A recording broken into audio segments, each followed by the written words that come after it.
नमस्कार, मैं हूं सत्यपाल और आप देख रहे हैं CWB हिंदी न्यूज। शक संवत 1948 विक्रम संवत 2083 आज ज्येष्ठ मास के शुक्ल पक्ष की द्वितीय तिथि और दिन मंगलवार है। तदनुसार अंग्रेजी तारीख 16 जून सन 2026। सबसे पहले आज की सुर्खियां। 10वीं 12वीं के एग्जाम के लिए ऑनलाइन आवेदन डेट बढ़ाई। अंक सुधारने के लिए अब 24 जून तक भर सकते हैं फॉर्म। सोमवती अमावस्या पर ढोसे में उमड़ा श्रद्धालुओं का सैलाब। कुंडों में स्नान कर मांगी सुख समृद्धि। राजस्थान से भी पहुंचे लोग। एनसीआर से बाहर नहीं होंगे हरियाणा के 5 जिले, खारिज हो सकता है प्रस्ताव। युवाओं के लिए बड़ी खुशखबरी, हरियाणा के आईटीआई में शुरू होंगे इंडस्ट्री आधारित नए कोर्स। युवाओं को मिलेगा सीधा रोजगार। एचसीएस रिजल्ट पर एचपीएससी को हाईकोर्ट से बड़ा झटका। अब जारी करना होगा प्री एग्जाम परिणाम, कहा शर्तों में बदलाव नहीं कर सकते। हरिद्वार में 76.5 लाख श्रद्धालुओं ने किया गंगा स्नान। सोमवती अमावस्या पर उमड़ा जन सैलाब। यूपीएससी प्रीलिम्स 2026 का रिजल्ट जारी। 13,343 उम्मीदवार मेंस के लिए क्वालिफाई किए। झज्जर के बादले में 17 को आएंगे सीएम नायब सिंह सैनी। पुष्प बीज उत्पादन केंद्रों का करेंगे उद्घाटन। एचपीएससी ने जारी किया सब्जेक्ट नॉलेज टेस्ट का शेड्यूल। सितंबर में 41 भर्तियों की होगी परीक्षा। हरियाणा सरकार मनाएगी गुरु अर्जुन देव का शहीदी दिवस। पंचकुला में होगा राज्य स्तरीय समारोह। 85% एथेनॉल से चलने वाली वैगनार 7,24,000 रुपए में मिलेगी। पेट्रोल मॉडल से 86,000 रुपए महंगी। डोनाल्ड ट्रंप बोले ईरान से समझौता साइन हो चुका। शुक्रवार तक होर्मुज पूरी तरह से खुल जाएगा। यूएस ईरान समझौते से क्रूड ऑयल के दाम गिरे। 4.8% की कमी के साथ $83 प्रति बैरल पर आया। दुनिया भर के शेयर बाजारों में तेजी। और पीएम नरेंद्र मोदी को स्लोवाकिया का सर्वोच्च नागरिक सम्मान मिला। The order of the white double cross से नवाजे गए। दोनों देशों के बीच 11 समझौते हुए। और अब खबरें विस्तार से।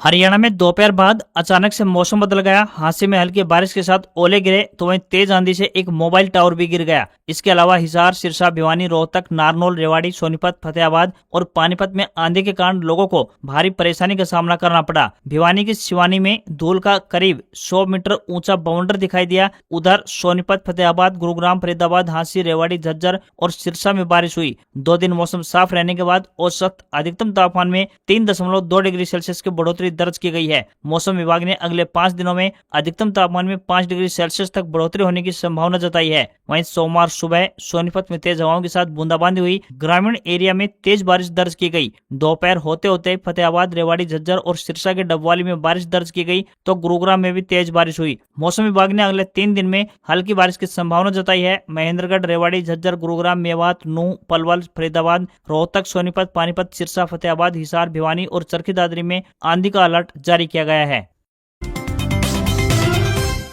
हरियाणा पुलिस कांस्टेबल भर्ती में सोमवार से फिजिकल स्क्रीनिंग टेस्ट यानी पीएसटी शुरू हो चुका है। 5500 पदों पर निकली भर्ती में पहले दिन तकरीबन 3000 युवाओं को सड़क पर दौड़ लगाने के लिए बुलाया गया। 6 दिन का शेड्यूल जारी कर 18,000 को टेस्ट के लिए बुलाया गया है। दौड़ से पहले युवाओं का बायोमेट्रिक प्रक्रिया से गुजारा गया। पहले कहा जा रहा था कि दौड़ ट्रैक पर होगी, लेकिन अब अभ्यर्थियों को सड़क पर दौड़ाया जा रहा है। सड़क पर दौड़ने से युवाओं की सांसें फूल रही है। फाइनल लाइन क्रॉस करते ही जमीन पर लेट रहे हैं, आते ही पानी की डिमांड भी कर रहे हैं। पीएसटी के दौरान हर अभ्यर्थी का प्रदर्शन रियल टाइम में स्क्रीन पर प्रदर्शित किया जा रहा है ताकि चयन प्रक्रिया पूरी तरह से निष्पक्ष, पारदर्शी और भरोसेमंद तरीके से बनी रहे। अभ्यर्थी रेस पूरी करने के तुरंत बाद अपना समय देख सकते हैं। पुलिस भर्ती के पुरुष उम्मीदवारों को 2.5 किलोमीटर की दौड़ 12 मिनट में पूरी करनी होगी, जबकि महिला उम्मीदवारों को 1 किलोमीटर की दौड़ 6 मिनट में पूरी करनी होगी।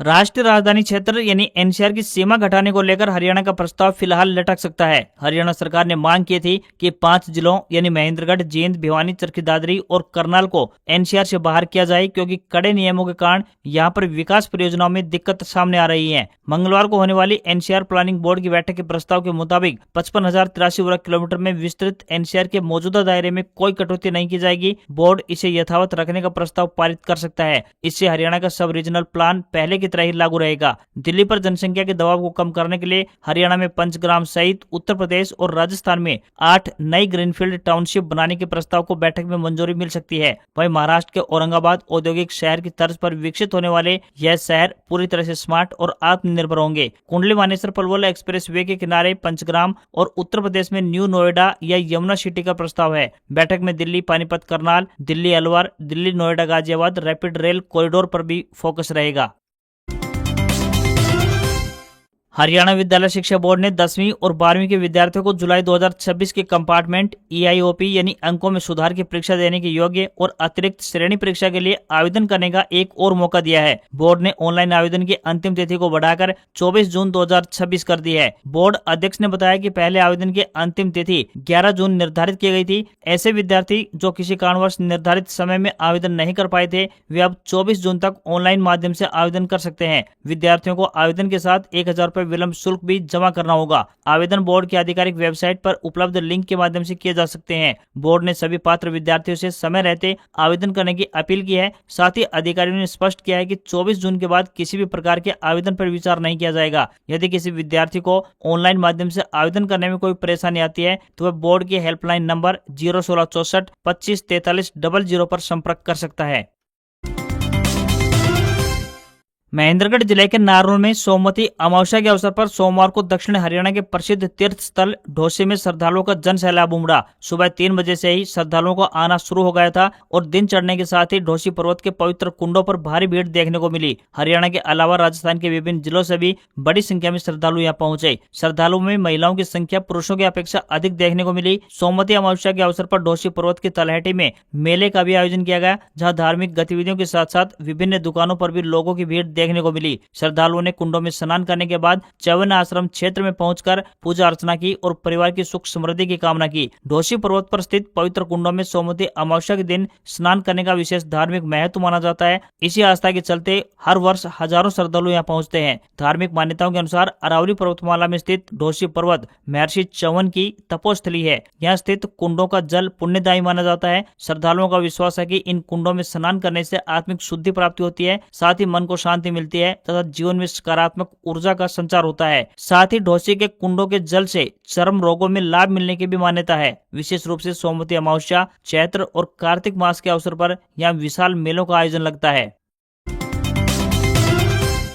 हरियाणा के युवाओं को रोजगार से जोड़ने और उन्हें उद्योगों के अनुकूल कुशल बनाने के लिए राज्य सरकार एक बड़ा कदम उठाने जा रही है। प्रदेश के औद्योगिक प्रशिक्षण संस्थानों यानी ITI में जल्द ही शुगर मिल से संबंधित स्पेशल कोर्स शुरू किए जाएंगे। मुख्य सचिव अनुराग रस्तोगी ने इसके लिए युवा सशक्तिकरण एवं उद्यमिता विभाग के प्रधान सचिव की अध्यक्षता में एक हाई लेवल कमेटी गठित करने के निर्देश जारी किए हैं। ये कमेटी इन कोर्सेज के संचालन का पूरा खाका तैयार कर अगले 14 दिनों के भीतर अपनी रिपोर्ट सौंपेगी। मुख्य सचिव ने साफ तौर पर कहा है कि कोर्सेज का डिजाइन ऐसा होना चाहिए जिससे युवाओं को तुरंत नौकरी मिले और चीनी मिलों को प्रशिक्षित स्टाफ के लिए भटकना न पड़े। इस बात पर गंभीरता से विचार किया जा रहा है कि इन कोर्सेज की थ्योरी और प्रैक्टिकल क्लासेज सीधे चीनी मिल परिसरों में ही आयोजित की जाए। इससे छात्रों को ऑन जॉब ट्रेनिंग का अनुभव भी मिलेगा।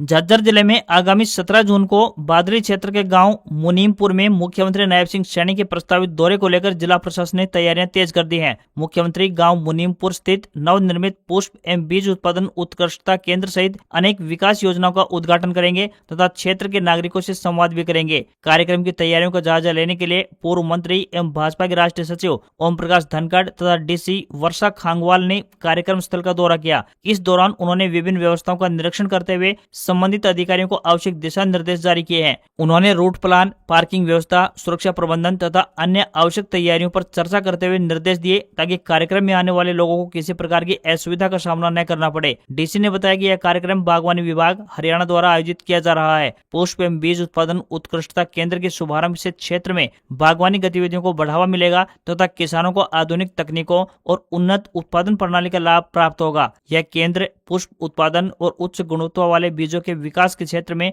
महत्वपूर्ण भूमिका निभाएगा। हरियाणा सिविल सेवा यानी HCS भर्ती 2026 की प्रारंभिक परीक्षा के परिणाम को लेकर पंजाब एंड हरियाणा हाईकोर्ट ने हरियाणा लोक सेवा आयोग यानी HPSC को बड़ा झटका दिया है। हाईकोर्ट ने आयोग को निर्देश दिए हैं कि वह भर्ती विज्ञापन की शर्तों के अनुसार प्रारंभिक परीक्षा का परिणाम दोबारा तैयार कर जारी करे। हाईकोर्ट ने माना कि आयोग ने भूतपूर्व सैनिक यानी ESM, दिव्यांग भूतपूर्व सैनिक यानी DESM और उनके आश्रितों को दी जाने वाली प्राथमिकता का लाभ प्रारंभिक परीक्षा के परिणाम में ही लागू कर दिया, जबकि यह व्यवस्था केवल अंतिम चयन प्रक्रिया के लिए निर्धारित निर्धारित थी। अदालत ने इसे भर्ती विज्ञापन की शर्तों का उल्लंघन बताया। याचिका में आरोप लगाया गया था कि आयोग ने उम्मीदवारों की शॉर्ट लिस्टिंग के दौरान विज्ञापन में तय प्रक्रिया का पालन नहीं किया। साथ ही उत्तर कुंजी पर अभ्यर्थियों की आपत्तियों पर भी उचित विचार नहीं किया गया। हाईकोर्ट ने याचिका को आंशिक रूप से स्वीकार करते हुए एचपीएससी को निर्देश दिया है कि वह भर्ती विज्ञापन की शर्तों के अनुरूप एचसीएस 2026 प्रारंभिक परीक्षा का परिणाम दोबारा तैयार कर घोषित करे। साथ ही स्पष्ट किया गया है कि ईएसएम और डीईएसएम उम्मीदवारों से जुड़े प्राथमिकता नियम केवल अंतिम चयन प्रक्रिया में ही लागू किए जा सकते हैं। गृह कल्याण केंद्र नई दिल्ली द्वारा विभिन्न संविदात्मक पदों पर भर्ती हेतु आवेदन आमंत्रित किए गए हैं। इस भर्ती में पुरुष एवं महिला दोनों उम्मीदवार आवेदन कर सकते हैं। आवेदन प्रक्रिया ऑफलाइन माध्यम से आयोजित की जाएगी। गृह कल्याण केंद्र भर्ती 2026 के तहत nursery teacher, day care attendant, चपरासी, caretaker, junior clerk, day care teacher, nursery teacher, accountant, assistant एवं कार्यालय सहायक सहित विभिन्न पदों पर यह भर्ती की जाएगी। इच्छुक उम्मीदवार निर्धारित तिथि तक आवेदन भेज सकते हैं। आवेदन करने की अंतिम तिथि 17 जून है। पद अनुसार योग्यता की बात करें तो 8वीं, 10वीं, 12वीं व स्नातक पास निर्धारित की गई है। विस्तृत जानकारी हेतु आधिकारिक विज्ञापन भी चेक कर सकते हैं। न्यूनतम आयु 18 वर्ष और अधिकतम आयु 45 वर्ष तय की गई है। सभी वर्गों के लिए ये भर्ती निःशुल्क रहेगी। सैलरी 18,000 रुपए पर मंथ तक मिलेगी। रेवाड़ी से भाजपा विधायक लक्ष्मण सिंह यादव ने पूर्व मंत्री कैप्टन अजय यादव और पूर्व मंत्री जगदीश यादव पर एक साथ निशाना साधते हुए कहा कि जो लोग करीब 40 साल तक सत्ता में रहे उनसे शहर की वर्तमान स्थिति को लेकर सवाल पूछना स्वाभाविक है। उन्होंने कहा कि लंबे समय तक सत्ता में रहने के बावजूद यदि शहर आज भी मूलभूत समस्याओं से जूझ रहा है तो उसकी जिम्मेदारी भी तय होनी चाहिए। विधायक ने कहा कि लगातार 4 दशक तक राजनीति और सत्ता में रहना कोई छोटी बात नहीं है। ऐसे में शहर की दुर्दशा के लिए सवाल तो उठेंगे ही। उन्होंने तंज कसते हुए कहा कि जिन लोगों ने इतने लंबे समय तक शासन किया हो उन्हें रात को नींद भी कैसे आती होगी। गौरतलब है कि गत सप्ताह पूर्व मंत्री कैप्टन अजय यादव ने अपने आवास पर बैठक आयोजित की थी। बैठक के बाद उन्होंने कहा था कि जनता ने उनके कार्यों पर भरोसा जताते हुए उन्हें लगातार 6 बार विधायक चुना। कैप्टन ने यह भी कहा था कि विधायक लक्ष्मण सिंह यादव ने अपने कार्यकाल में क्या किया है, इसका जवाब जनता 2029 के विधानसभा चुनाव में देगी। उन्होंने यहाँ तक कहा था कि संभव है कि 2029 में भाजपा उन्हें टिकट ही न दे। शहर के विकास और भ्रष्टाचार से जुड़े सवालों के जवाब में कैप्टन ने यह टिप्पणी की थी। लक्ष्मण सिंह यादव ने कहा कि रेवाड़ी की कई समस्याएं वर्षों पुरानी है और उन्हें खत्म करने में समय लगेगा। हालांकि सरकार चरणबद्ध तरीके से इन समस्याओं का समाधान करने में जुटी हुई है और आने वाले समय में स्थिति में और सुधार देखने को मिलेगा।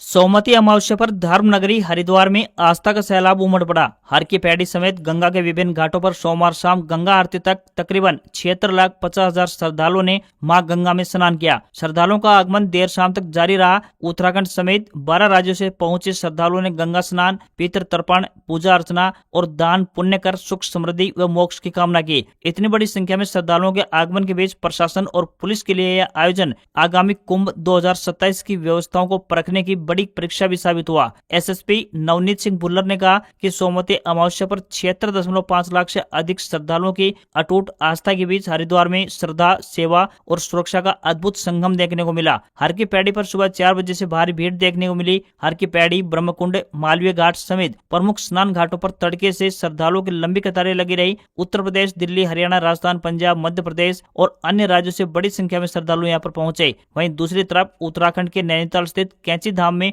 62वें स्थापना दिवस पर आस्था का सैलाब उमड़ पड़ा। सोमवार सुबह 3 बजे से शुरू हुए दर्शन का सिलसिला जारी है और अब तक तकरीबन 1 लाख से अधिक श्रद्धालु बाबा नीब करौली महाराज के दर्शन कर चुके हैं। धाम में प्रवेश के लिए तकरीबन 2 किलोमीटर लंबी लाइनें लगी रही। बता दें कि 15 जून 1964 को बाबा नीब करौली महाराज ने कैंची धाम आश्रम की स्थापना की थी। इसी दिन हनुमान मंदिर में मूर्ति की प्राण प्रतिष्ठा भी हुई थी।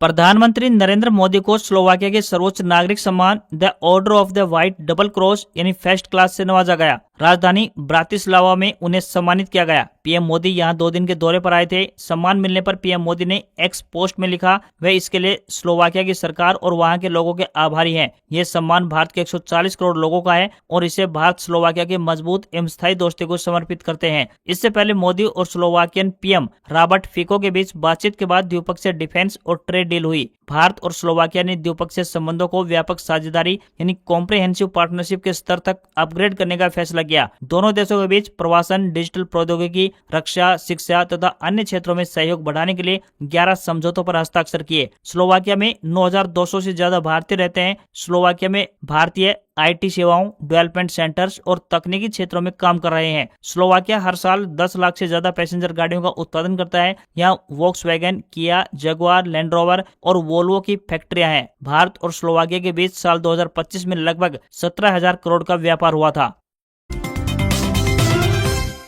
अमेरिकी राष्ट्रपति डोनाल्ड ट्रंप ने कहा है कि ईरान के साथ समझौता पूरी तरह साइन हो चुका है। G7 समिट के लिए फ्रांस पहुंचे ट्रंप ने राष्ट्रपति इमैनुअल मैक्रों के साथ बातचीत में कहा कि हॉर्मुज स्ट्रेट आंशिक रूप से खुल चुका है और शुक्रवार तक पूरी तरह से खोल दिया जाएगा। उधर राइटर्स के मुताबिक एक वरिष्ठ अमेरिकी अधिकारी ने बताया कि ट्रंप, उपराष्ट्रपति JD वेंस और ईरानी संसद अध्यक्ष मोहम्मद बागेर गालिबाफ समझौते पर डिजिटली साइन कर चुके हैं। अधिकारी ने कहा है कि समझौते का पूरा ब्यौरा अगले 24 से 48 घंटे में जारी किया जाएगा। ईरान के उप विदेश मंत्री काजेम गरीबाबादी ने कहा कि MOU पर हस्ताक्षर होने के बाद शुरू होने वाली 60 दिन की अमेरिका ईरान की बातचीत इस बात पर निर्भर करेगी कि अमेरिका पहले अपने 3 वादे पूरे करता है या नहीं। गरीबाबादी के मुताबिक अमेरिका को 3 कदम उठाने होंगे। पहला, नौसैनिक नाकेबंदी खत्म करना, दूसरा, युद्ध और सभी सैन्य कार्रवाइयों को रोकना और तीसरा, ईरान के फ्रीज फंड जारी करना।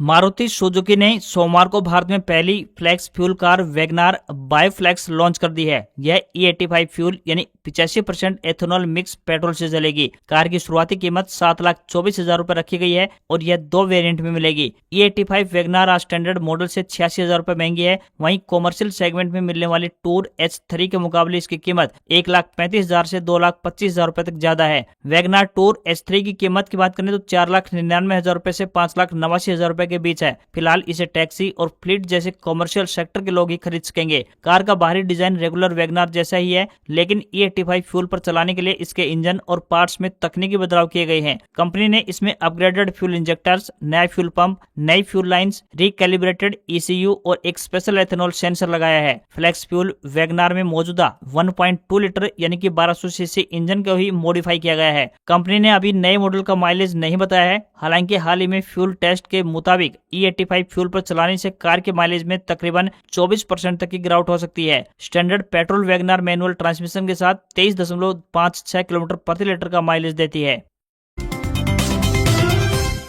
अमेरिका और ईरान के बीच जंग खत्म करने के लिए समझौता हो गया है। इस खबर के बाद सोमवार को दुनिया भर के शेयर बाजारों में तेजी देखने को मिली और क्रूड ऑयल की कीमतों में भी गिरावट आई है। अंतर्राष्ट्रीय बाजार में ब्रेंट क्रूड ऑयल की कीमत 4.8% गिरकर $83.18 प्रति बैरल पर पहुंच गई है। कुछ हफ्ते पहले ब्रेंट क्रूड ऑयल की कीमत $100 प्रति बैरल के आसपास थी। युद्ध शुरू होने से पहले इसकी कीमत की बात करें तो $70 के आसपास थी। ईरान अमेरिका के बीच संभावित शांति समझौते की खबरों से भारतीय शेयर बाजार में भी सोमवार को तेजी देखने को मिली। सेंसेक्स 736 अंक की तेजी के साथ 76,264 के लेवल पर बंद हुआ। निफ्टी में भी 231 अंक की बढ़त रही और ये 23,853 के स्तर पर बंद हुआ। सोना चांदी के दाम में तेजी रही। India Boolean and jewellers association के अनुसार 1 किलोग्राम चांदी 8,906 रुपए बढ़कर 2,51,000 रुपए पर पहुंच गई है, तो वहीं 10 ग्राम 24 कैरेट सोना 2,846 रुपए बढ़कर 1,50,000 रुपए पर पहुंच गया है। वहीं $1 का दाम 94 रुपए 74 पैसे के स्तर पर पहुंच गया है। आज खबरों में इतना ही।